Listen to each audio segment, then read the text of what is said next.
दोस्त in the news room में आज की हमारी मेहमान कमाल की डाइटिशियन, कमाल व्यक्तित्व रुचिता दिवेकर, बहुत बहुत स्वागत है आपका।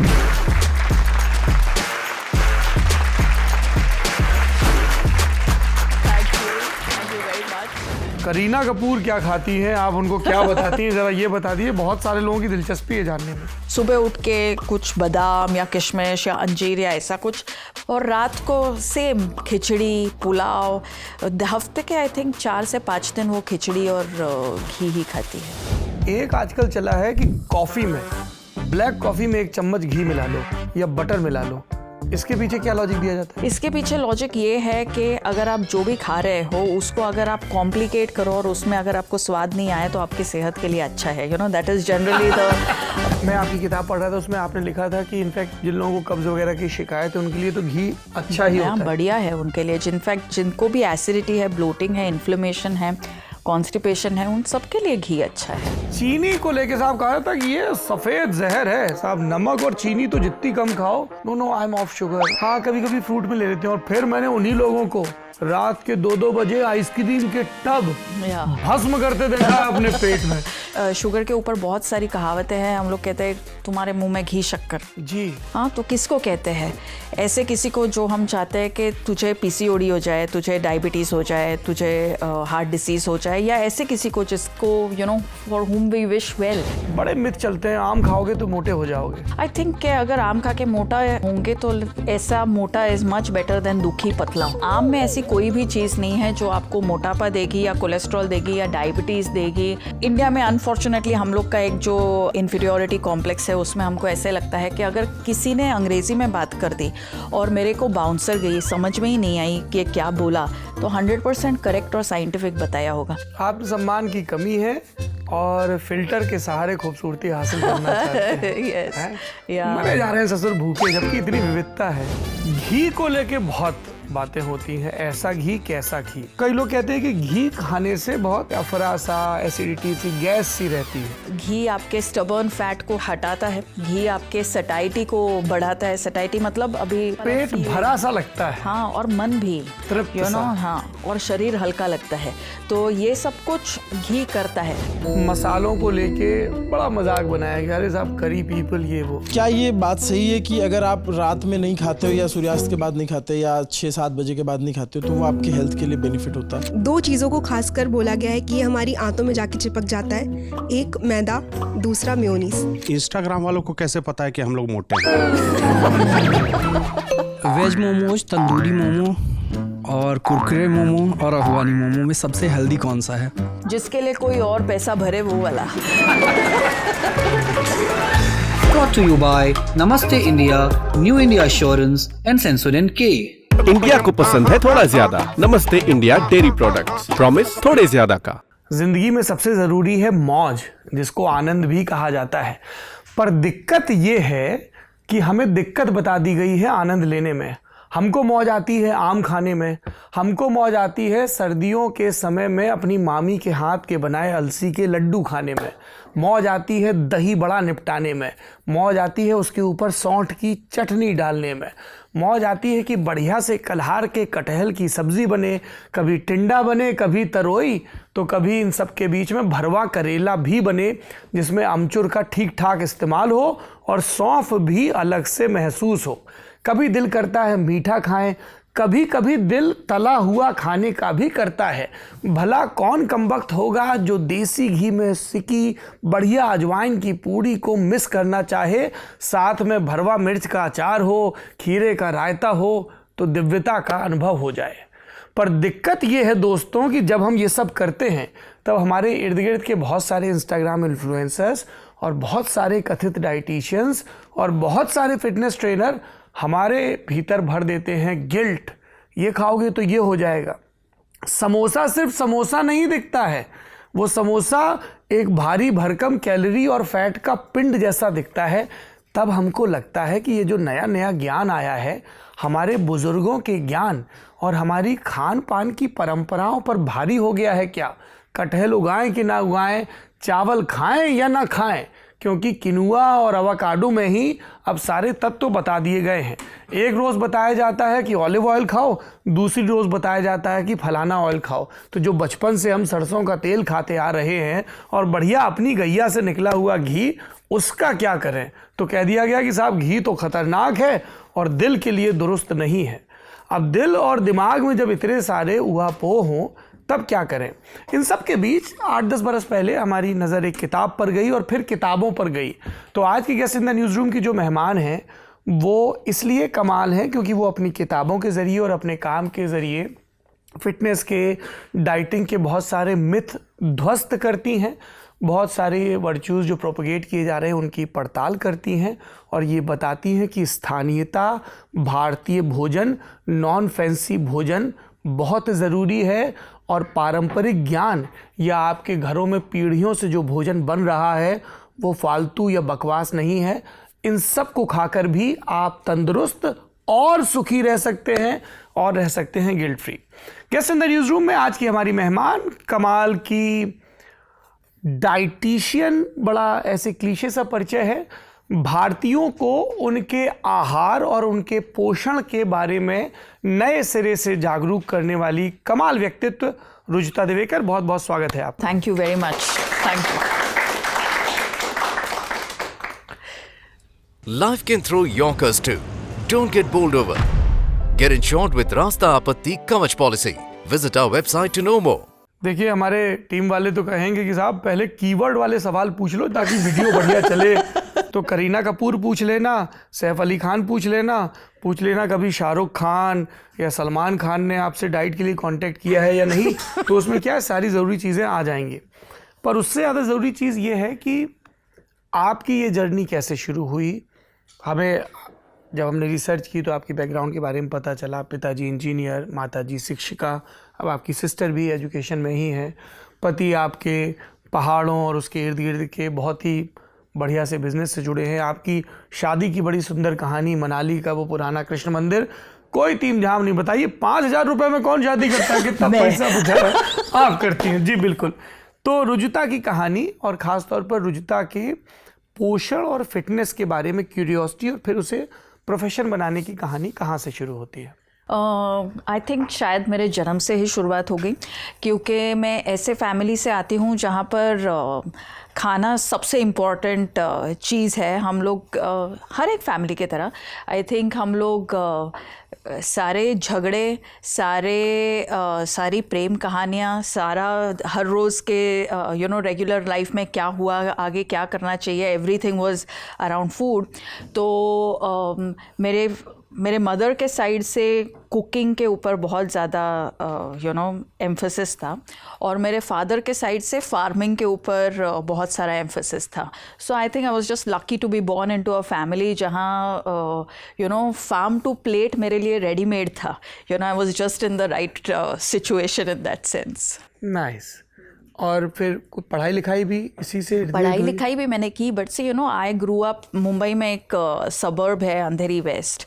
तो देर आर सम एरियाज़ आपके यहाँ पे, आई डोंट नो, पर कुछ एरियाज़ ऐसी होती है जहाँ पर सब लोग बहुत सारी पढ़ाई करते हैं लोग, और कुछ एरियाज़ ऐसे होते हैं जहाँ पर थोड़ा सा टाइम पास करते हैं लोग। तो I think Andheri west is one of those areas which is मतलब they do you study but you're not like 90 and above kind of a person. तो I was a 80% girl, जो कि मेरे फैमिली में जो कि बहुत ज़्यादा एकेडमिक है, was an extremely poor performance. तो मेरे फैमिली में हर किसी को लगता था कि क्या होएगा इसका आगे जाके, तो जिसका आगे जाके और कुछ नहीं होता है सौरभ जी, वो आगे जाके डाइटिशियन, फिटनेस ट्रेनर वगैरह वगैरह बन सकते। Absolutely, it is a fact. And I said Andheri west because I also grew up in 90s, जहाँ पर ये पूरा आपका जो मीडियम है, टीवी, फिल्म, ये एक्सप्लोड हुआ। एक चैनल से हम लोग बहुत सारे चैनल्स पे चले गए। बहुत सारे चैनल्स अगर आ जाते हैं तो वो डेली सोप ओपेरा का समय था, तो then everyone had to look a certain way. And जब मैं 10th स्टैंडर्ड में थी तभी मैंने फर्स्ट टाइम एक ऐड देखा कि you can become a fitness trainer in just 3 months, and आपको मतलब 10th स्टैंडर्ड पास हो तो मोर देन इनफ। तो I told my mother, now this is exactly what I'm going to do. So she said, no way, you have to complete your education, at least a graduation, and only then you can pursue this. तो मैंने BSc Industrial Chemistry में किया. Thankfully at that time, because you know the government was also trying to see कि ऐसा कौन सा course हम लोग करें कि वो लोग जो स्टूडेंट्स पास आउट हो वो एम्प्लॉयबल हो. तो जो इंडस्ट्रियल केमिस्ट्री है that was to basically make students employable. तो हम लोग की इंटर्नशिप होती थी every month, once every year in a pharmaceutical company. So when I went there I was like no way I am doing something like this. और तभी फिर whole aerobics का ज़माना भी बढ़ रहा था. तो I used to also go to an aerobics class in the evening. You were instructor there? Yeah, I was a warm up instructor. मतलब मेरी मेन इंस्ट्रक्टर आने तक मैं वार्म अप करवाती थी लोगों को. And then I realized that you can make 100 rupees an hour if you just did the whole class. So that's how I kind of got interested in it. And then I did my post graduation in sports science and nutrition, जो कि SNDT और IIT Mumbai का collaboration हुआ था तभी. So I'm one of the first, I'm from the first batch of sports science and nutrition. तो तभी तक ऐसा था कि अगर आप मिडिल क्लास से हो तो the only way you can do something like this is if you go abroad. पर हमारे पास ऑब्वियसली बाहर जाने के पैसे नहीं थे. बट थैंकफुली तभी तक ये कोर्स ना सिर्फ इंडिया में लेकिन मुंबई में ही आ गया था. So that's how I did this course and I started working. SLS और पैराबेन गॉन तो का करंट ऑन. What then? इसके पोटेशियम आयंस का टूट का करंट गॉन, लाइव का करंट ऑन. इंटरेस्टिंग.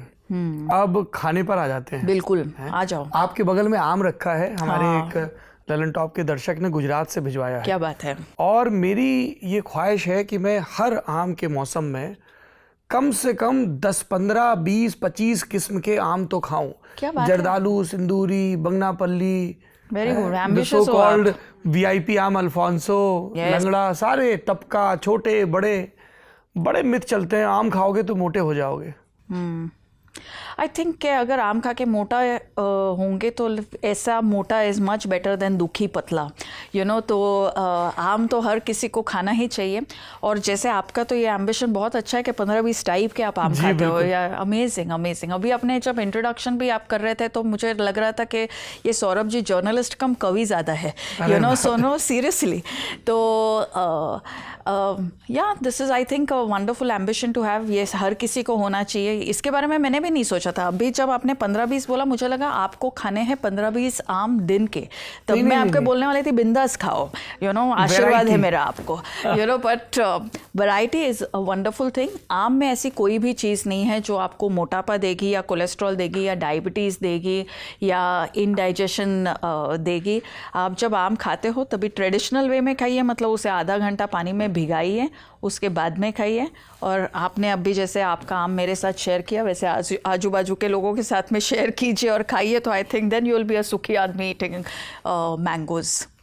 अच्छा, घी को लेके बहुत बातें होती हैं. ऐसा घी कैसा घी. तो जरा घी और तेल कौन सा इस्तेमाल करें, इसको लेके बड़े दावे चलते हैं. फलाना ढिकाना. जब मैंने काम चालू किया 1999 में आई ऑफिशियली स्टार्टेड वर्किंग. तो तभी ऐसा था कि जितने भी लोग डाइटिंग करते थे वो लोग घी नहीं खाते थे. यू नो, तो वो लोग बहुत प्राइड से कहते थे कि हम लोग रोटी सूखा खाते थे. That's was like virtue signalling के जैसे आप मर्सिडीज़ में आते हो तो people know that you have done well. तो अगर आप सूखी रोटी खा रहे हो तो भी लोगों को पता चलता था that you are doing well. अभी 20 ईयर्स लेटर ये हो गया कि roti has become wrong for you. अभी आप खाली घी खाओ तो then people know that you are doing well. तो ये ट्रेंड जो है ये कॉन्स्टेंटली बदलता रहता है. लेकिन सदियों से घी चलता आ रहा है. Ghee is wonderful. Ghee is you know, घी आपके स्टबर्न फैट को हटाता है. घी आपके सटाइटी को बढ़ाता है. सटाइटी मतलब अभी तृप्ति के, अभी मैंने खा लिया, अभी बस हो गया, अभी और मुझे खाने की ज़रूरत नहीं है, वो वाला फील भरा सा लगता है. हाँ, और मन भी यू नो, हाँ, और शरीर हल्का लगता है. तो ये सब कुछ घी करता है. अभी तो ड्रग्स आ गए हैं ये बताने के लिए आपको कि now don't eat too much, this much is enough. पर ये काम फ्री में इन अ वे घी हमारे आहार में कर रहा था. तो घी हर किसी को खाना चाहिए. और ये हुआ कि 2014 में यू नो USDA ने ये बता दिया that cholesterol is a nutrient which is no longer of concern for over consumption. तो इंडिया में अनफॉर्चुनेटली हम लोग का एक जो इन्फीरियोरिटी कॉम्प्लेक्स है उसमें हमको ऐसे लगता है कि अगर किसी ने अंग्रेज़ी में बात कर दी और मेरे को बाउंसर गई, समझ में ही नहीं आई कि क्या बोला, तो 100% करेक्ट और साइंटिफिक बताया होगा। तो वो लोग ने ये बोला कि it is no longer of concern for over consumption, you know. तो फिर जो हमारी दादी या नानी कहती थी कि जब खा रहे हो घी तब गिनो मत, या ये जो ऑलरेडी टाइम टेस्टेड था कि अगर पूरन पोड़ी खा रहे हो या दाल बाटी खा रहे हो तो ज़्यादा घी होगा, अगर खिचड़ी खा रहे हो या दाल राइस खा रहे हो तो कम घी होगा। These proportions are a part of our collective wisdom, ये हर कोई जानता है, you don't need a dietitian for that. लेकिन उसको अपनाने के लिए हमें वेस्ट का एंडोर्समेंट लगता है, I think that is problematic. 2016 में you know I think Cleveland clinic ने घी के ऊपर पोस्टर रिलीज़ किया, उसमें 1 चम्मच घी था and they didn't call ghee clarified butter, they called it ghee, और नीचे उसके बेनिफिट्स लिखे हुए थे, good for joints, good for skin, good for digestion. Everyone knew about this in India, लेकिन जब तक कोई बाहर से अप्रूव नहीं करता है हम लोग उसे अपनाते नहीं हैं। आई थिंक यू नो हमें घी कम खाने की ज़रूरत नहीं है, हमें कम इन्फीरियर फील करने की ज़रूरत है, specially with our own home grown food. तो घी तो आपको खाना भी चाहिए और खिलाना भी चाहिए हर किसी को। इसको लेके 2-3 मिथ और चलते हैं। हाँ। एक आजकल चला है कि कॉफ़ी में, ब्लैक कॉफ़ी में 1 चम्मच घी मिला लो या बटर मिला लो, इसके पीछे क्या लॉजिक दिया जाता है? इसके पीछे लॉजिक ये है कि अगर आप जो भी खा रहे हो उसको अगर आप कॉम्प्लिकेट करो और उसमें अगर आपको स्वाद नहीं आए तो आपकी सेहत के लिए अच्छा है, you know, that is generally the dieting फंडा के जब तक आप खुद को डिप्राइव नहीं कर रहे हो, जब तक आप खुद को यू नो त्रास नहीं दे रहे हो, दिक्कत नहीं कर रहे हो, तो तब तक आप पतले नहीं होने वाले हो। पर जैसे आपने कहा कि the whole point of feeling fit और फीलिंग हेल्दी, इसके लाइफ में मौज आए, हर एक रूटीन काम करने में भी मौज आए, ट्रैफिक में भी मौज आए, रिलेशनशिप्स में भी मौज आए, अप्रेजल में भी मौज आए, हर चीज़ में मौज आए, उसके लिए हमें अच्छा खाना तो पड़ेगा ही। तो उसमें मौज आने के लिए, ज़िंदगी में मौज आने के लिए चाय और कॉफ़ी के कप में से तो पहले मौज आनी चाहिए ना, मौज करना भी हमें सीखना पड़ता है। सो आई थिंक कभी भी खुद को कॉम्प्रोमाइज्ड टेस्ट का खाना हमें नहीं खिलाना चाहिए। सो अभी घी इज़ गुड तो उसका मतलब ये नहीं कि वो रैंडम कॉम्बिनेशंस में भी गुड रहेगा। हर एक चीज़ अच्छी रहती है जब वो सही कॉम्बिनेशन में आए, सही प्रोपोर्शन में आए और सही पोर्शन में आए। ये तीनों चीज़ अगर आप छोड़ दो तो then it's no longer good for you, then you are abusing it. तो सही तरीका ये है कि बढ़िया अरहर की दाल हो और उसमें 1 चम्मच ऊपर से निछावर किया जाए। Yes, why not.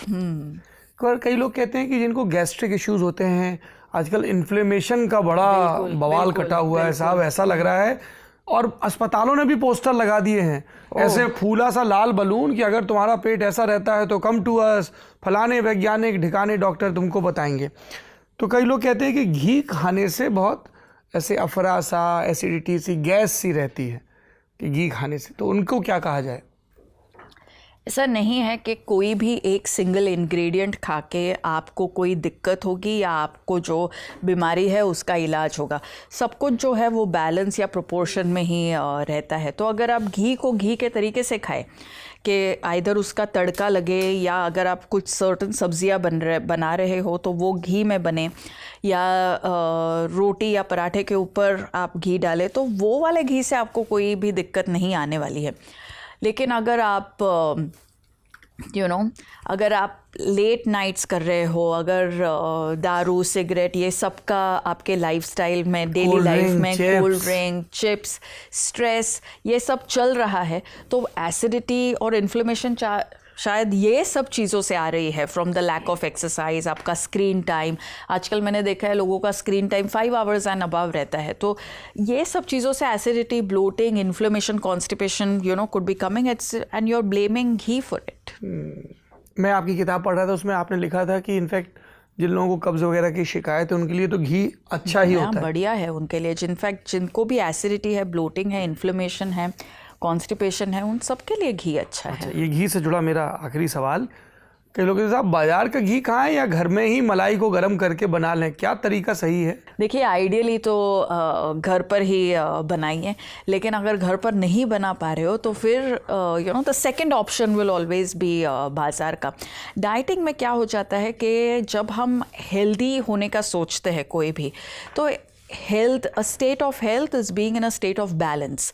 लेकिन आजकल ये हो गया कि being healthy means being extreme, कि बाहर का बिल्कुल ही नहीं खाएंगे, सिर्फ कीटो, सिर्फ ये, सिर्फ वो। तो एक्सट्रीम में आपको मज़ा भी नहीं आएगा और हेल्थ भी नहीं बनेगी। तो we have to be common sensical that first preference घर का ख़त्म हो गया, बाहर का till the next batch of घर का इज़ मेड। अच्छा, दूसरा सवाल था कि वेजिटेबल के लिए ऑयल कौन सा इस्तेमाल करें?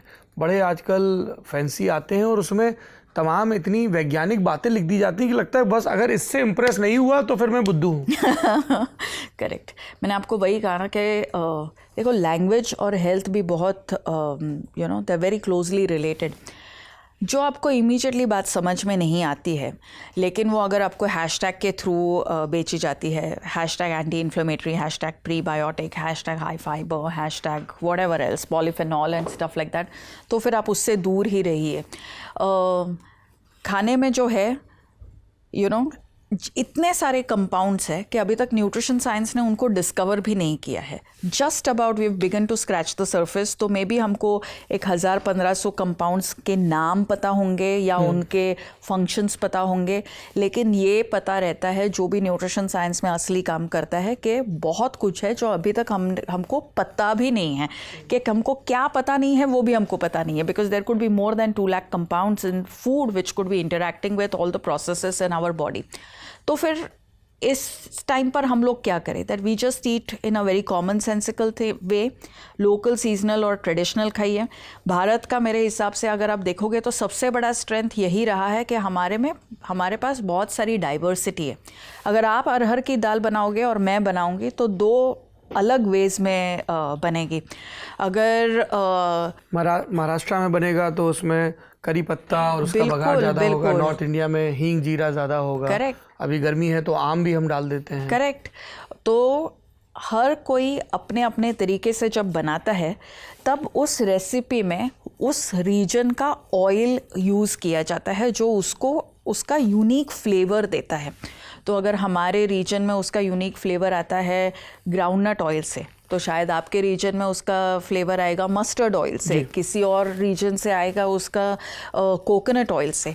तो हम ये नहीं कर सकते हैं कि सिर्फ रेसिपी फॉलो की लेकिन अपने रीजन का ऑयल नहीं यूज़ किया, ऑलिव ऑयल यूज़ किया, क्योंकि वो वर्जिन ऑलिव ऑयल है और उसके साथ में बहुत सारा मार्केटिंग, अमेरिका उसको बेच रहा है जोर शोर से, यूरोपियन एसोसिएशन भी उसको बेच रहा है जोर शोरों से। I don't know if I should even say this, but very early in my career, और आज तक मुझे वो सब emails आते हैं, अभी तो मेरे लिए रूटीन हो गए हैं, but one of the first emails that I received was for olive oil, कि they have associations, तो यूरोपियन एसोसिएशन जो भी उनका है, कमर्शियल एसोसिएशन या ऑयल का association, they were backing it and they are always looking at countries like India as an emerging market. उनको ये पता है कि the economy will do well, बहुत सारे लोगों के पास में पैसा आएगा, जब लोगों के पास पैसा आएगा तो they will want to eat things that they have not eaten before, novel things या new experiences. तो क्यों वो लोग regular oil use करें? They should be using virgin olive oil or something fancy things, पैसा यहाँ पर खर्चा करो. So they were like, we want to bring this to the market, we just want you to make maybe Indian recipes using this kind of oil and tell all of your people why this is good to use and stuff like that. तो this is business as usual. They have entered the market knowing fully well कि इनके पास में young population है जो कि एक certain affluence achieve करेगी, और जब हम एक सर्टन अफ्लुएंस अचीव करते हैं हम एक्सपेरिमेंट करना चाहते हैं, और हम एक्सपेरिमेंट फूड पे अगर करें, अगर हमको ये बताया जाए कि पहाड़ मत चढ़ो या खुद के और कुछ नया मत पढ़ो, बस फूड के साथ में एक्सपेरिमेंट करो और जितने हो उससे और थोड़ा सा पतला हो जाओ, if this narrative is just pushed into our heads, then we are a readymade market. you know. So I think that is what is happening to us. हम लोग का social media market also, I think we are going to be the largest by 2029. So we have to be careful कि हम लोग क्या कौन से hashtag believe करें. आत्मसम्मान की कमी है और फिल्टर के सहारे खूबसूरती हासिल करना चाहते हैं. Yes. हैं? Yeah. मरे जा रहे हैं ससुर भूखे, जबकि इतनी विविधता है. बिल्कुल. आई थिंक ये विविधता को बचाए रखना और नेक्स्ट जनरेशन तक पहुंचाना इज़ प्रॉबली इस जनरेशन की रिस्पॉन्सिबिलिटी. स्पेशली अभी जो 40 और 60 में है, आई थिंक उन्होंने ये वाला काम करना चाहिए. यानी हम और आप. बिल्कुल. भारतीय मसालों को लेके बड़ा मजाक बनाया गया, अरे साहब करी पीपल ये वो. पर जब हम आयुर्वेद के विशेषज्ञों से बात करते हैं या पारंपरिक खान पान की जानकारी, तो वो कहते हैं ये हमारी शक्ति है. हम पुराने ज़माने में ये मसाले बेच के ग्रीको रोमन एम्पायर से सोना लेके आते थे और दुनिया के सबसे पावरफुल मुल्क थे. इनको लेके बहुत चीज़ें चलती हैं. मैंने शुरुआत में भी कहा, सौंठ, अजवाइन, ये सब हमारे घर में हमेशा से हैं. करेक्ट. क्या इनका असर रहता है? इनको कितना, मतलब वो ठीक है कि जो थोड़ी इंग्लिश पिक्चर टाइप की हर्ब्स हैं और वो थोड़ी छिड़क दें ऊपर से सैलेड वैलेड में, पर अजवाइन, हींग, जीरा, मेथी, सरसों, ये सब तो घर पे भी है. हाँ, ये सब तो घर पे भी है. तो वही है कि करेक्ट कॉम्बिनेशन में, करेक्ट प्रपोर्शन में और करेक्ट पोर्शन में, कि अजवाइन भी अगर यूज़ करना है, कब यूज़ करना है, कितना यूज़ करना है, किसके साथ में यूज़ करना है, ये सब कुछ हम तक ऑलमोस्ट कहानी, कहावत, गानों के थ्रू और प्रैक्टिसेस के थ्रू हम तक ये पहुंचा है. इस मेथड को साइंटिफिक समझना या इसके पीछे का साइंस और आर्ट समझना, I think that is our responsibility and we have to continue using it like this. अगर आज आपको अजवैन में या जीरा में कोई एक मॉलिक्यूल मिल गया जिसका आप हैशटैग बना रहे हो, तो फिर उसी के साथ में दिन की शुरुआत आप अगर करोगे कि a shot of this in the morning and a dash of that in the evening, so that's not going to be very useful, क्योंकि वो कितना यूज़ होता है हमको पता नहीं है. लेकिन अजवैन, जीरा हो, नमक हो या हल्दी हो, उसके टाइम टेस्टेड वेज में कैसे यूज़ होता है और कितना थेरेप्यूटिक है, I think that we all know. So we have to just continue using it like that. अच्छा. दही को लेके बड़ी बातें चलती हैं आजकल. वो छोटी छोटी डब्बियाँ आने लगी कि बेटा इसको पी लो तुम्हारा पेट दुरुस्त रहेगा. हाँ. जबकि उत्तर भारत में ये वो समय है, अब तो थोड़ी बारिश भी हालांकि शुरू हो गई, बढ़िया मिट्टी की हांडी लाओ, दूध गर्म करो, मलाई आ जाए ऊपर, उसमें कभी किशमिश, कभी जायफल, कभी थोड़ा जावित्री का फूल, कभी अनारदाने का पाउडर थोड़ा सा मिला दो और बढ़िया से जमा दो दही, और थोड़ा कढ़ाई में ओट दो तो हल्की सी लालामी लेके बढ़िया मिट्टी में जमे. क्या बात है. कहाँ से हो आप ओरिजिनली? मैं जी बुंदेलखंड से हूँ, उरई से हूँ. Yes, good, very nice. हाँ, तो नहीं बिल्कुल दही कितना खाना चाहिए. खाना कई लोग बोलते हैं वो सब मैं आई एम ऑफ डेयरी प्रोडक्ट्स. या थोड़ा ये समझाइए दही का मामला. देखो, दूध, दही, घी, इवन शक्कर, ये हम लोग के पंचामृत में काउंट होती है भारतीय संस्कृति में. तो ये सब हमारे लिए अच्छा ही है. यही है कि प्रमाण में अच्छा है. तो अभी जैसे समर में आपने कहा कि दही तो हमें घर पर लगाने को आना ही चाहिए.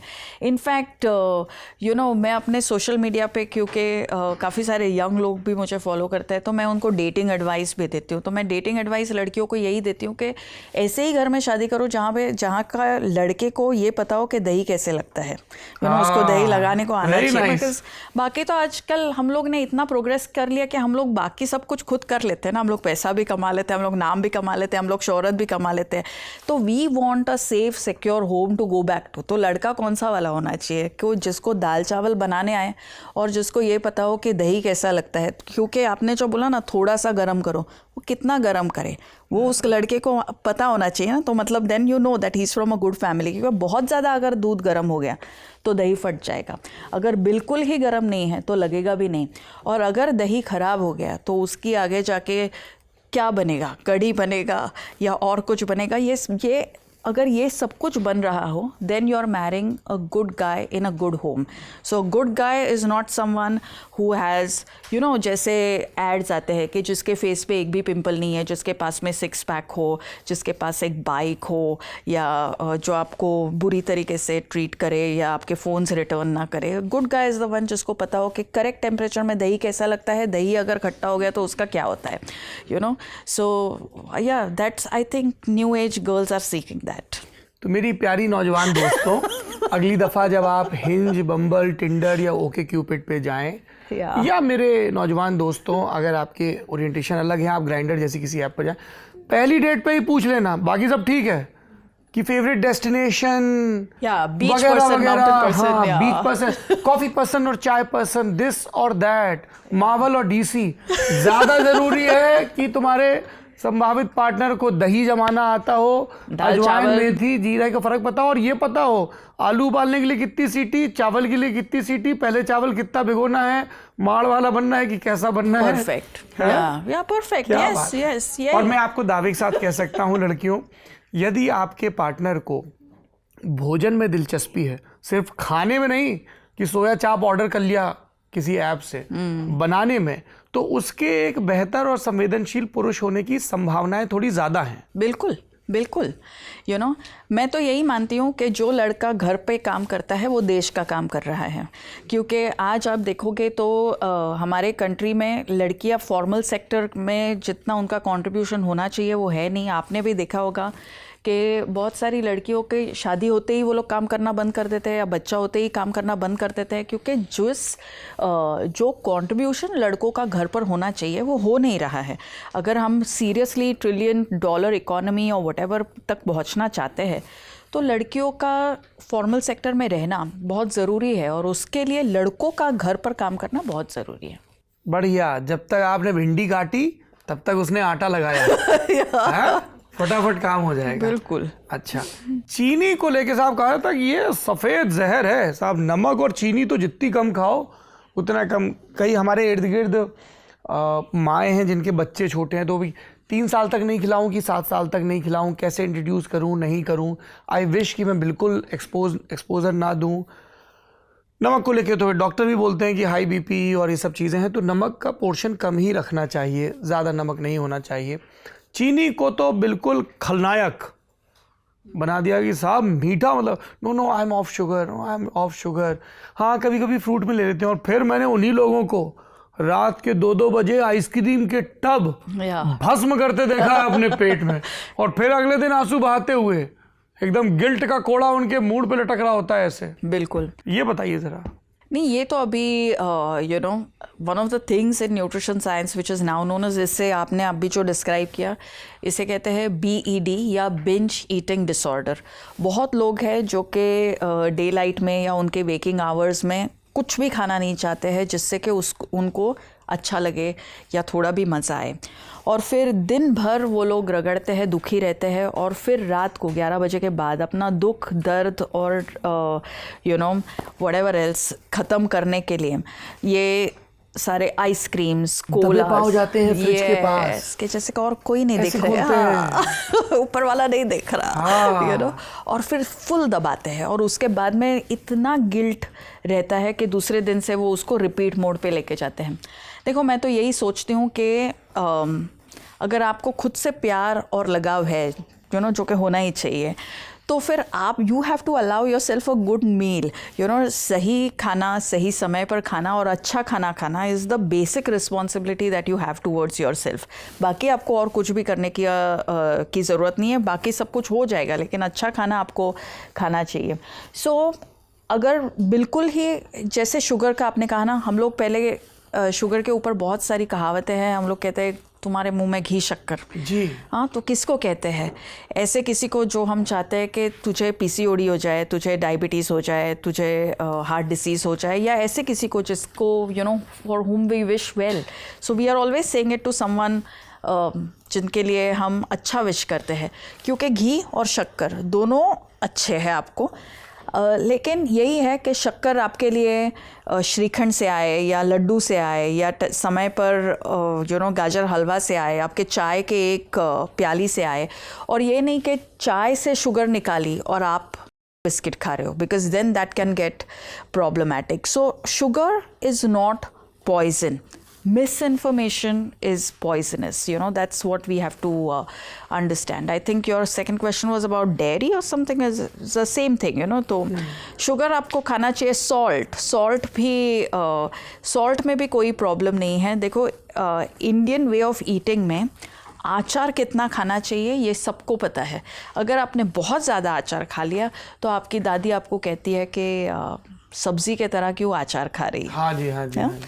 क्योंकि हर किसी का एक प्रमाण है कि आचार खाओ लेकिन इतना ही खाओ. सब्जी खाओगे तो आचार से ज़्यादा होगी. सब्जी एंड दाल इज़ मोर, आचार एंड चटनी इज़ लेसर. ये सबको पता है. You don't need a dietitian और even a doctor to tell you that.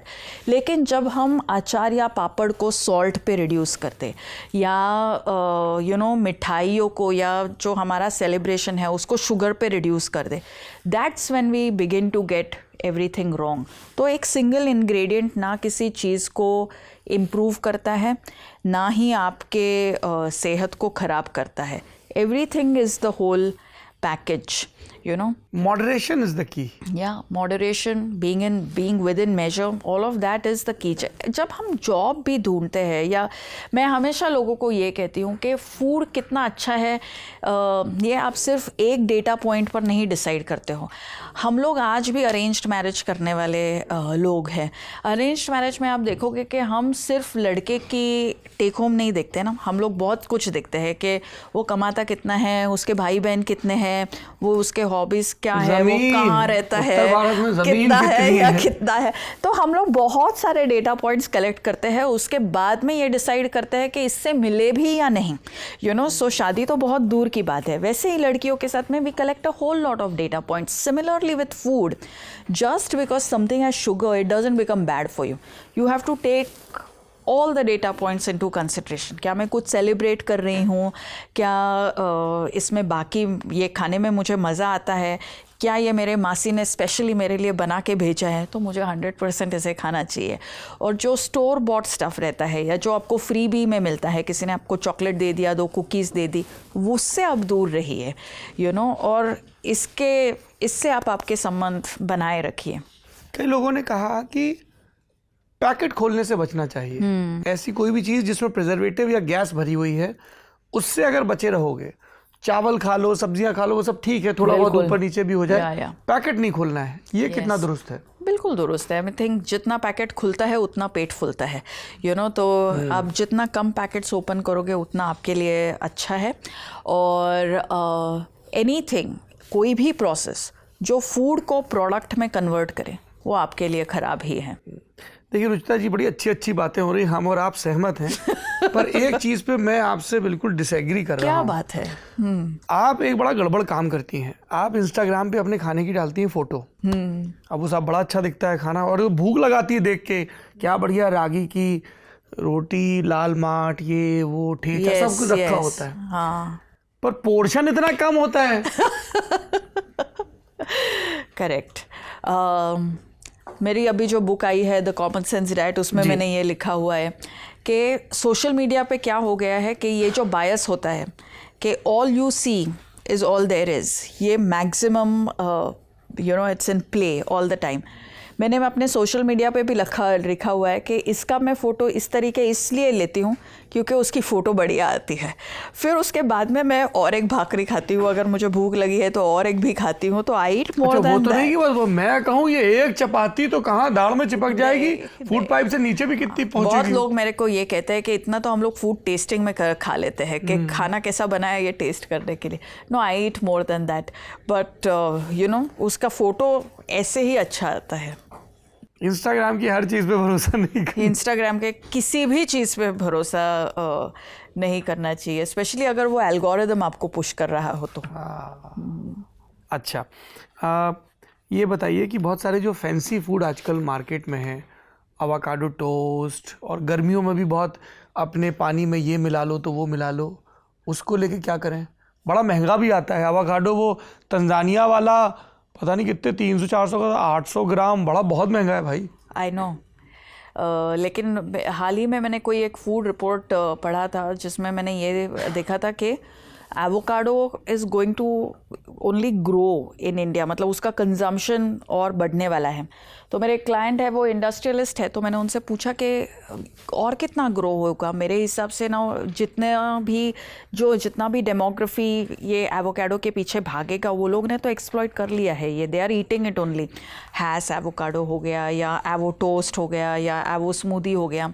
सो ये सेड नहीं, ये ग्रो होगा क्योंकि जो तुम्हारे गली में जो सैंडविच वाला है ना, वो भी इसको यूज़ करेगा।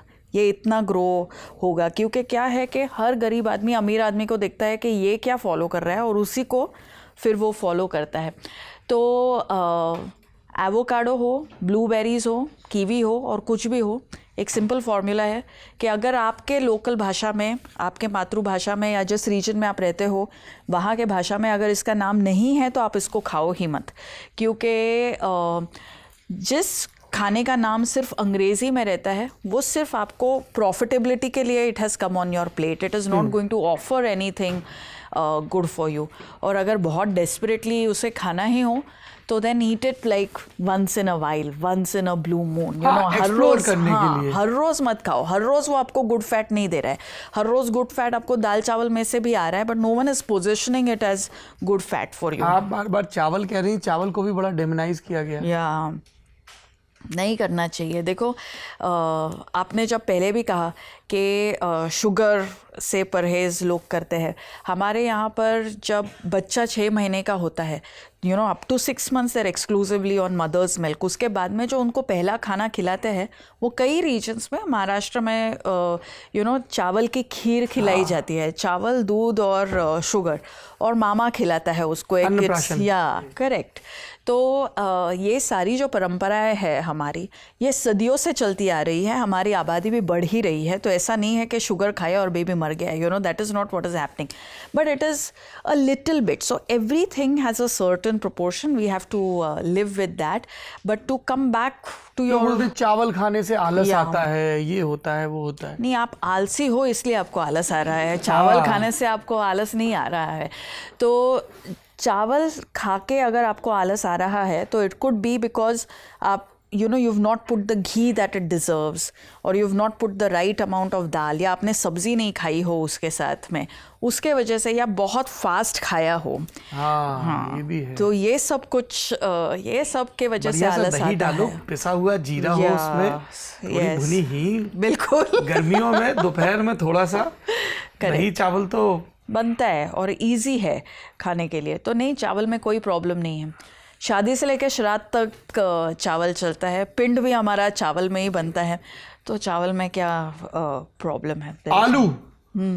आलू को भी बहुत बदनाम किया जा रहा है। Correct. और आलू को बहुत बिगाड़ा भी जा रहा है। मतलब ये एक फ्लाइट में एक पानी का कप मिलता है ऐसा, तो उसमें मिथ्स लिखे होते हैं कुछ, तो उसमें एक मिथ होता है कि फ्रेंच इन्वेंटेड फ्रेंच फ्राइज।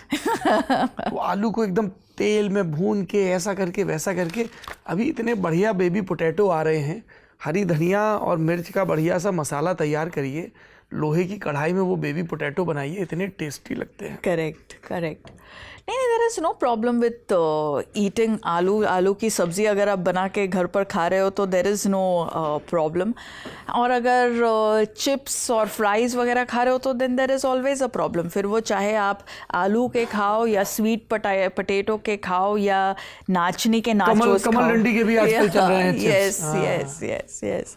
तो यही मैंने घर पे खाने में दिक्कत नहीं है, घर पे खाने में दिक्कत तरीके से बनाओ। बिल्कुल। फूड को प्रोडक्ट में मत कन्वर्ट करो। एक बार वो प्रोडक्ट में कन्वर्ट हो गया कि वो लंबे समय तक रह सकता है, 6 महीना 8 महीना, तो वो आपके लिए गलत है। बढ़िया दही जम गया है, खट्टा हो गया है थोड़ा सा, तो बढ़िया मट्ठे के आलू बनाओ, फटाक से बन जाते हैं आलू उबाल के। Yes, true.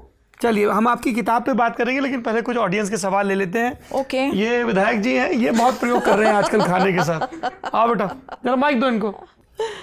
ये कभी कभी तो खाता है बिल्कुल देसी खाना, और कभी कभी इतना फैंसी खाना लाता है कि हम पूछते हैं भैया तुम भारत से ही हो?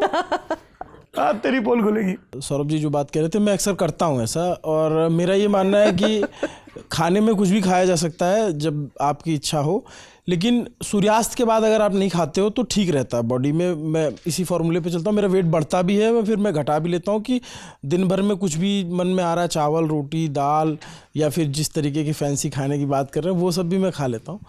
तो क्या ये बात सही है कि अगर आप रात में नहीं खाते हो या सूर्यास्त के बाद नहीं खाते या 6-7 बजे के बाद नहीं खाते हो तो वो आपके हेल्थ के लिए बेनिफिट होता है? क्योंकि मुझे लगता है जो कैलोरीज हम सुबह ले रहे हैं, इंटेक कर रहे हैं, ऑब्वियस सी बात है थोड़ी ज़्यादा कैलोरीज है, लेकिन हम वॉक करते हैं 10,000 स्टेप 5,000 स्टेप जो भी पूरे होते हैं, और उसके बाद रात में अगर नहीं खाते हैं तो फ़ायदा होता है, मेरा ऐसा सोचना है। देखो, एक तो जो हम लोग सोचते हैं ना कि कैलोरी बर्निंग के हिसाब से हम लोग खाना खाएं, कैलोरीज हमारा बॉडी फुल टाइम बर्न करता रहता है। जब हम लोग सो रहे हैं तभी भी हमारा मेटाबॉलिक कॉस्ट है, कैलोरी बर्निंग चल ही रहा है। सूर्यास्त के पहले या सूर्यास्त तक खाना अच्छी बात है, लेकिन फिर ये भी उसका होना चाहिए कि आप सो भी रहे हो 9:30-10 बजे तक। अगर आप रात को 2 या 3 बजे तक जाग रहे हो तो फिर सूर्यास्त के बाद अगर कुछ भी नहीं खाओगे तो रात को आपको नींद भी नहीं अच्छी आएगी, और अगर रात को नींद नहीं अच्छी आएगी तो दूसरे दिन सुबह आप जितना भी कैलोरी के आउटपुट का ड्रीम कर रहे हो कि जिम जाऊंगा या इतना वॉक करूंगा, वो भी नहीं होगा, और फिर दिन भर में और भी ज़्यादा आपको परहेज़ करना पड़ेगा। तो अगर सूर्यास्त तक आपने आपका मेन खा लिया है तो, लेकिन अगर लेट नाइट हो रहा है तो फिर हल्दी दूध या ऐसा कुछ ले लो। एकदम एक्सट्रीम में मत जाओ कि कुछ भी नहीं खाऊंगा। और अगर सूर्यास्त तक ही क्लोज़ करना है तो फिर 9:30-10 बजे तक का बेड टाइम हो जाना चाहिए। मैम ये जानना चाहता हूँ, इंस्टाग्राम वालों को कैसे पता है कि हम लोग मोटे हैं? मतलब ऐसा कुछ है कि मतलब उन लोगों ने सारे डाइटिशियंस से बात की है कि हम किन किन लोगों को टारगेट करें? बेसिकली इंस्टाग्राम या कोई भी सोशल मीडिया ऐप बनता ही है बहुत तेज़ दिमाग के न्यूरो साइंटिस्ट के थ्रू उनका डिज़ाइन होता है। और मैंने कुछ बड़ी इंटरेस्टिंग चीज़ें पढ़ी है इसके बारे में, जैसे कि जब वो बच्चों को टारगेट करते हैं, स्पेशली स्किन हेल्थ के बारे में मैंने ये सुना है कि अगर वो ये देखते हैं कि किसी लड़की ने बहुत सारे सेल्फीज़ लिए और बहुत सारे सेल्फीज़ अगर वो डिलीट करती है तो वो लोग ये जान जाते हैं कि ये लड़की खुद के स्किन को लेके या लुक्स को लेके इनसिक्योर है, तो फिर वो सारे स्किन केयर के प्रोडक्ट्स उनके तरफ टारगेट करते हैं। वैसे ही अगर हम बहुत ज़्यादा मैं इस डायरेक्शन से मोटा लग रहा हूँ या वो प्रोफाइल में मोटा लग रहा हूँ, ऐसे मोटा लग रहा हूँ या वैसे मोटा लग रहा हूँ, if we keep doing that with our phone all the time, या अगर हम लोग ज़्यादा डाइट वेट लॉस की बात करते हैं तो उनको ये पता है कि हम अपने बॉडी वेट से लेके इनसिक्योर है, और फिर वो वाले रील्स आपको रेकमेंड होंगे या आपके एल्गोरिदम में वो आपको दिखाई देंगे। एक सवाल अब ये है कि मैंने जो पर्सनल एक्सपीरियंस में मैंने फील किया है, जो diet control driven weight loss program जो होता है, जो इंडिविजुअली कई लोग अपने मन से ही करते हैं कि ठीक है मैं दिन में 1 रोटी खाऊंगा, रात को 1 रोटी, जो भी अपना डाइट में, कई बार ऐसा होता है कि 1-2 महीने में उसका इम्पैक्ट तो दिखता है, लेकिन जैसे ही वो डाइट गलती से 1 की जगह 2 रोटी हुआ तो वज़न बाउंस बैक क्यों करता है? क्योंकि मैंने कईयों को सुना 8 किलो घटाया था और अगले महीने फिर 6 किलो बढ़ गया, ऐसा क्यों होता है? वो जिसने भी 8 किलो घटाया और सिर्फ 6 किलो बढ़ गया, आई think I would call that success, because mostly जब हम कुछ भी एक्सट्रीम करते हैं 8 किलो घट जाता है और 80 किलो बढ़ जाता है almost in the whole process. तो डाइटिंग तभी सक्सेसफुल है जब वो सस्टेनेबल हो। सस्टेनेबल वो तभी है जब आपने जितना वेट घटाया हो वो उम्र भर दोबारा नहीं चढ़ना चाहिए। तो ये जो एक्सट्रीम है कि भूख तो 2 रोटी की लगी है लेकिन 1 ही खाऊंगा, ये सब कुछ हमको छोड़ देना चाहिए। We have to be more in tune with our appetite. जब 2 की भूख है तो 2 खाओ, जब 1 की भूख है तब 1, जब आधे की भूख है तब आधा, और जब 5 की भूख है तब 5।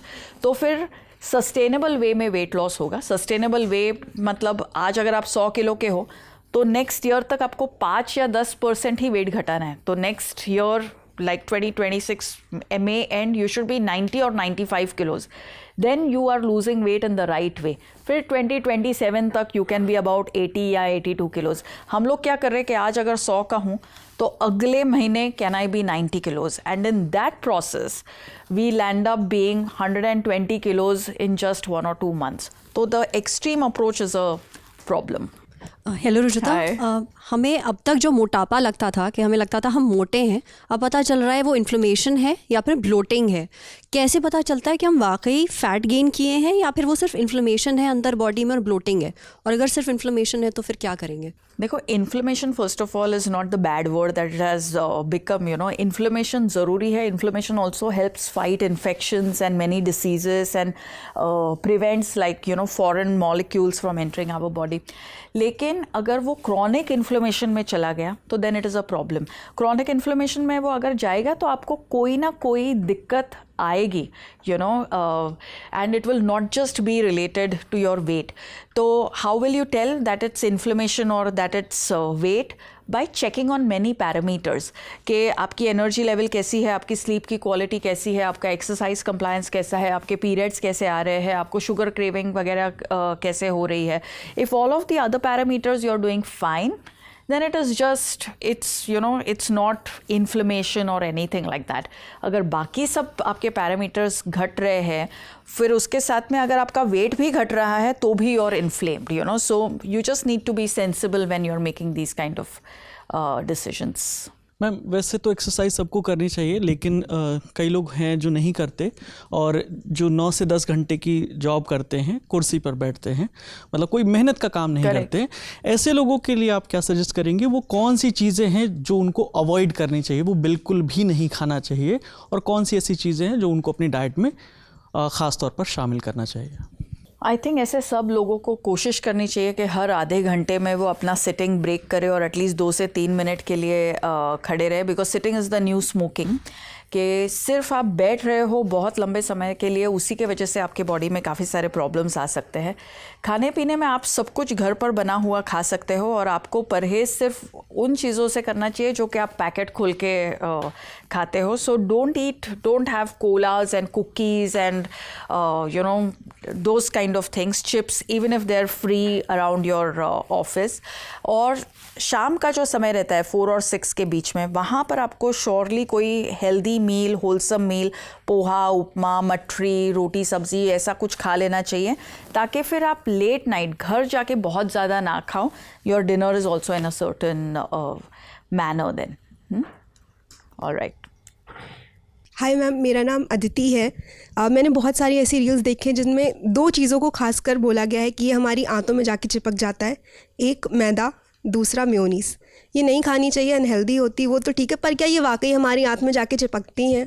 नहीं, खाली वायरल रील्स के हिसाब से ये चिपकती है, यू नो. सो नो, ऐसा नहीं है. और देखो, अगर मैदा भी जैसे आपने कहा, अगर if you are having it in the form of, क्योंकि कुछ शक्करपारों में या कुछ मठरियों में there is some amount of maida, उससे आपको कोई भी प्रॉब्लम नहीं होने वाली है. कोई भी ऐसी चीज़ है इन दोनों के अलावा जो चिपकती है, या फिर कुछ नहीं चिपकता? मेरे हिसाब से तो कुछ भी नहीं चिपकता है.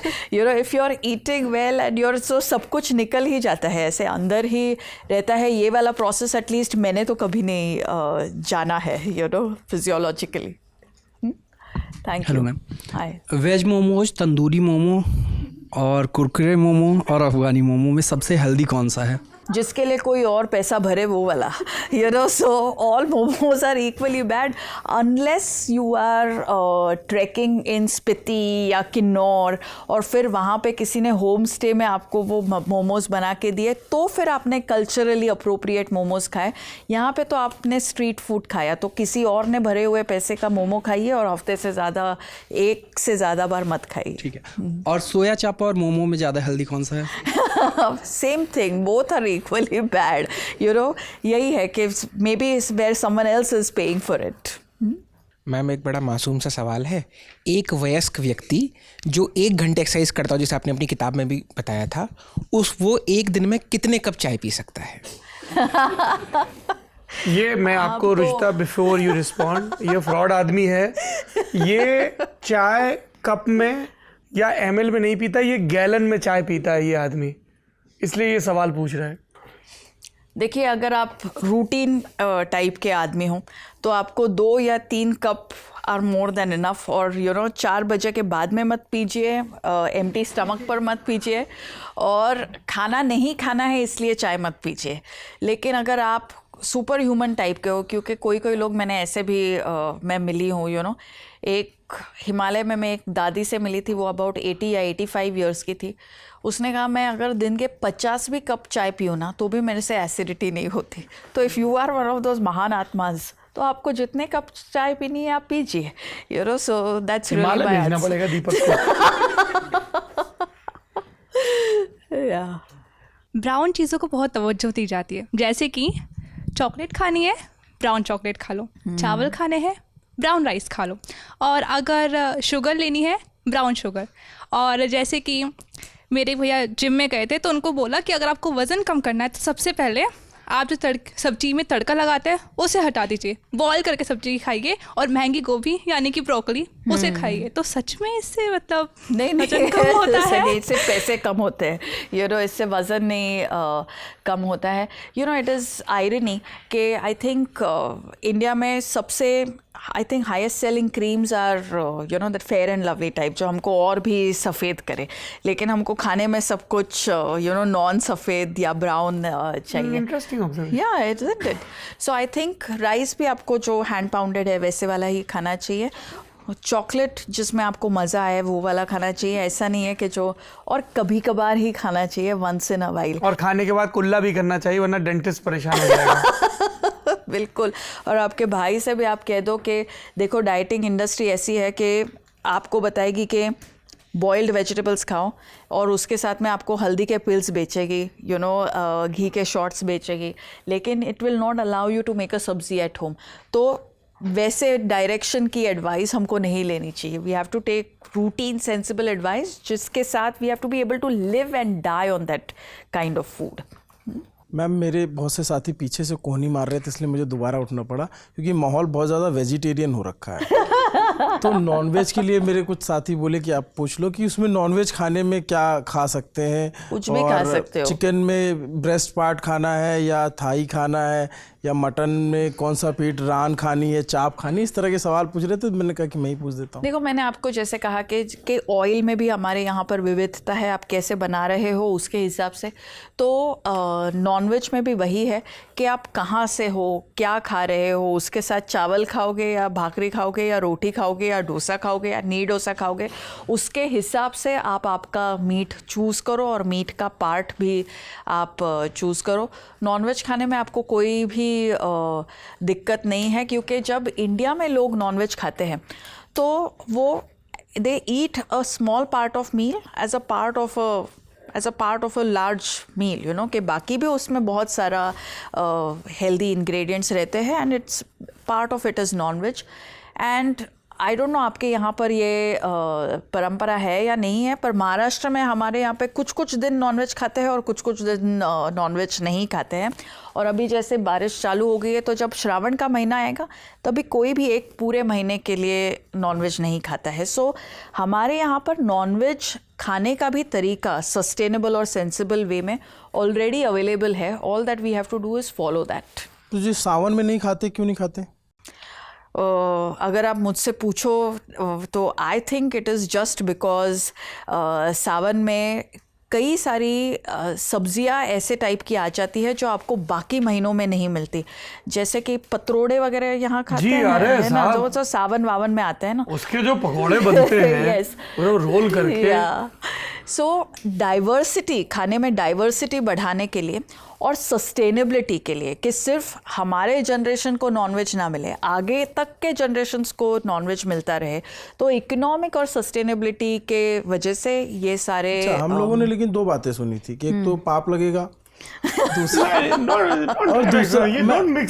मैं जो सुनी वो बात बता रहा हूँ। एक तो पाप लगेगा और दूसरा कहते हैं कि मीटिंग सीजन चल रहा होता है, ऐसी बातें। नहीं, फिशिंग में तो 100% नए एग्स रहते हैं, तो वैसे भी हम लोग के फिशरमैन जाते नहीं हैं फिशिंग के लिए ड्यूरिंग दैट टाइम।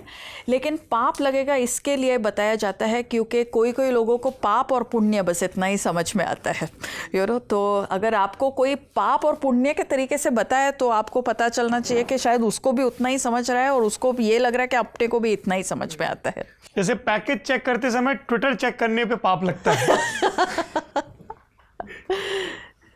हाय, तो मेरा ये सवाल था कि एक तो कोर्टिसोल जो है आजकल इंस्टाग्राम पर बहुत पॉपुलर हो रहा है कि लड़कियों को कोर्टिसोल है तो ये खाओ वो खाओ, ये कोर्टिसोल क्या भला है? और दूसरी चीज़ ये कि ऐसी कौन सी चीज़ें हैं जो एक लड़की को, एक ग्रोइंग लड़की को बिल्कुल नहीं खानी चाहिए, क्योंकि मतलब लाइक इट्स अ बिल्कुल no. And why do I ask for a women is के हमारे हार्मोन्स होते हैं, लाइक फर्टिलिटी इश्यूज़ या मेंस्ट्रुएशन साइकिल होती है, तो इन सब चीज़ों को मतलब क्या और स्टेबल रख सकता है या हमारी बॉडीज़ के लिए क्या ज़्यादा अच्छा है, बोन डेंसिटी और इन सब के लिए? I think one of the things जो कि लड़कियों को नहीं खाना चाहिए वो है खुद का दिमाग. You know, I think that's one of the first things that we should avoid, and we should also avoid falling prey for insecurities. You know, क्योंकि लड़कियों के तरफ जितनी इनसिक्योरिटीज़ टारगेट होती है उतनी शायद लड़कों के तरफ नहीं होती. इंस्टाग्राम पे मैंने देखा है ट्रेंड चलता है हर एक हार्मोन का. अगर पहले सब लोग सिर्फ इंसुलिन की बात करते थे, अभी सब लोग सिर्फ कॉर्टिसोल की बात करते हैं. इट्स ऑलमोस्ट लाइक जब मैं देखती हूँ तो मुझे ऐसे लगता है कि इंसुलिन छोड़ के तभी और कोई हार्मोन नहीं था, अभी कॉर्टिसोल छोड़ के और कोई हार्मोन नहीं है. Cortisol is nothing, it's called as a stress hormone, पर वो बहुत सारे आपके लिए फंक्शंस करता है. और सुबह उसकी मात्रा चढ़ती है, शाम को उसकी मात्रा घटती है. यू नो, तो ऐसा नहीं है that if you have a belly it is just the cortisol belly और whatever that it is now made out to be. Cortisol is important, you need cortisol, but whether it is cortisol, whether it is glucagon, whether it is insulin, whether it is any or thyroid or any other hormone, you need it in a state of balance. And to do that, you actually have to do the very boring routine things of waking up on time, eating on time, sleeping on time, making exercise a part of your life, and you really have to do nothing exotic at all. Ma'am, मेरे पापा दिल के मरीज़ हैं, तो वो और उन्हें बहुत आदत थी नॉनवेज खाने की, और जब से उन्हें हार्ट अटैक आया उसके बाद से डॉक्टर ने कहा कि आप नॉनवेज नहीं खा सकते. हालांकि वो बिल्ली के नाम पे लाए हुए चिकन को खुद खा लेते हैं. तो क्या तो उन्हें मतलब कि मैं हमेशा कहता हूँ कि आज क्या खाया, तो वो इधर उधर सब्जी तुरई ऐसे बोल के टाल देते हैं, लेकिन वो कई बार चिकन खा रहे होते हैं. तो और क्या दिल के मरीजों को रेड मीट या इस तरीके की नॉनवेज ऐसा नहीं है, खा सकते वो. अगर हफ्ते में 2-3 बार ही खा रहे हैं as a part of a wholesome diet तो देयर इज़ नो प्रॉब्लम. लेकिन अगर दारू पी रहे, सिगरेट पी रहे तो या तंबाकू चबा रहे तो that is the stuff that he needs to stay away from. हफ्ते में 2-3 बार नॉनवेज से कोई प्रॉब्लम नहीं. रेड मीट भी खा सकते हैं? हाँ, बिल्कुल खा सकते हैं as a part of a wholesome diet. खुश होंगे इसके बाद. Thank you so much. मेरे 2 सवाल रह गए हैं. हाँ. और उसमें एक सवाल जो नहीं पूछेंगे तो प्रोड्यूसर दौड़ा लेंगे कि साहब करीना कपूर क्या खाती हैं, आप उनको क्या बताती हैं, ज़रा ये बता दिए. बहुत सारे लोगों की दिलचस्पी है जानने में. ये करीना कपूर क्या खाती है, इससे तो आई थिंक मेरे पहले बुक से मुझे पहला बुक का कॉन्ट्रैक्ट ही इसीलिए मिला था 2009 में. इन 2007 वी वर्क टुगेदर, तब से अब तक सेम ही खाती है. सुबह उठ के कुछ बादाम या किशमिश या अंजीर या ऐसा कुछ, ब्रेकफास्ट में पराठा या पोहा, लंच में अगर शूटिंग होगा तो मोस्टली दाल चावल, बिकॉज शूट्स पे चावल इज़ मच ईजियर. घर पे होगी तो कभी रोटी सब्जी. शाम को समटाइम्स चीज़ टोस्ट, या अभी मैंगो है तो मैंगो मिल्क शेक या मैंगो. और रात को सेम खिचड़ी पुलाव. हफ्ते के आई थिंक 4 से 5 दिन वो खिचड़ी और घी ही खाती है. वाह, इट्स सो सिंपल. अच्छा, एक आखिरी सवाल मेरे वो जहन में बस गया. मैंने अपने खेत में कटहल उगाया इसी वजह से कि आपने बड़ी तारीफ की थी कि घर की महिलाओं को तो अनिवार्य रूप से कटहल खाना चाहिए, बहुत अच्छा होता है उनके लिए. करेक्ट. क्या ऐसा होता है कटहल में? बहुत सारा स्वाद, बहुत सारा वर्सेटैलिटी. आप कच्चे कटहल का सब्ज़ी भी बना सकते हो. कटहल के सीड्स में से भी आप उन्हें बॉईल करके या रोस्ट करके, उससे भी आपको काफ़ी सारे वाइटामिन्स और मिनरल्स मिल जाते हैं. और फिर जो पकता है कटहल, दैट तो you can enjoy as a fruit too. तो कटहल में ऐसी बहुत सारी चीज़ें हैं, but mostly it is versatility and you know the nutrients and the taste and flavour that it gives us. जी. अब मैं आप लोगों को बता दूं कि रुजुता जी यहाँ पर आई हैं क्योंकि वो अपनी नई किताब का प्रमोशन कर रही हैं जिसका शीर्षक है the common sense diet, stop over thinking, start eating. ये किताब हमने और हमारे साथी चाय के चुस्सड़ दीपक तेनगुरिया ने पढ़ी है. बढ़िया किताब है. मैंने अपनी ज़िंदगी में आपको मैं कह सकता हूँ कि बहुत सारे बदलाव इनकी बताई सीखों के ज़रिए. छाछ को कैसे इंक्लूड करना है, मीठे को लेके गिल्ट नहीं पालना है, लेकिन वो जो बाजार में डोनट वाला सुंदर मीठा मिलता है, उसके चक्कर में नहीं पड़ना है। अपने इर्द गिर्द का बढ़िया हलवाई पकड़ो और उसकी मिठाई मॉडरेशन में निपटाओ। रात में सोने से पहले मत खाओ, जम कर खेलो, हचक के पसीना बहाओ, और खाना साझा भी करते रहो। इसीलिए हमारे लिए जो आम आए थे, एक मैंने इनको भी दिया है। इसके अलावा रुचिता की किताबें हैं, the PCOD thyroid book, pregnancy notes, before, during and after, women and the weight loss, Tamasha, don't lose your mind, lose your weight, Indian food wisdom, ये इस किताब का मैं बड़ा मुरीद हूँ, don't lose out, workout, Indian super foods, change the way you eat, मखाने समेत तमाम जो हमारे इर्द गिर्द चीज़ें होती हैं जो मम्मियाँ व्रत में खाती थीं, भुने मूंगफली के दाने, मखाने, सब बहुत चिकोलाइट आइटम होते हैं ये। Notes for healthy kids, the 12-week fitness project and eating in the age of dieting. अगर आपकी इन सब में दिलचस्पी है और आपको लगता है कि आपके घर में पोषण विज्ञान सम्यक होना चाहिए तो आप ये सब पढ़ सकते हैं। मैंने आखिरी सवाल कहा था, लेकिन जब मैं इस इंटरव्यू के लिए आ रहा था तो हमारी एक दोस्त है, वो पावर लिफ्टर भी हैं, वजन उठाती हैं। मैंने बताया मैं ये इंटरव्यू करने जा रहा हूँ, तो वो थोड़ी आपसे नाराज़ थी। उन्होंने कहा ठीक है, वो बहुत सारी अच्छी चीज़ें बताती हैं, but why she so against protein diet.